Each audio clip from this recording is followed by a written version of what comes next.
रामकृष्ण हरी सर्वांना। तर अशी झाली आमची सकाळची सुरुवात। नंतर बाहेर गेले, हात शिकवले कारण खूप थंडी होती। नंतर आम्ही नाश्ता करून घेतला। नाश्ता केल्यावरती आराम केला। दुपारी दीदी आणि मी निघालो माऊलींच्या मंदिराकडे, कारण आम्ही बघत होतो कार्तिकी यात्रेची काय काय तयारी चालू झाली बाबा, काय काय दुकान आले। तर दुकाने यायला सुरुवात झालेली आहे। तर तुम्ही कधी येताय कार्तिकी यात्रेला, यावर का नक्की। ज्ञानराज माझी योग्यांची माऊली, जेने निगमवल्ली प्रगट केली। बघा, माझ्या माऊलींच्या मंदिरात सुद्धा कार्तिकी यात्रेची पूर्णपणे तयारी झालेली आहे। खूप गर्दी असते त्यावेळेस।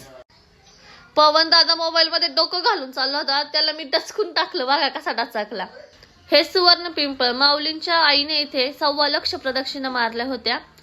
हे पांडुरंग महाराज मला म्हटले मी पण आलो पाहिजे व्हिडिओ मध्ये। तर चला भेटूया आपण आपल्या नेक्स्ट व्लॉग मध्ये। रामकृष्ण हरी।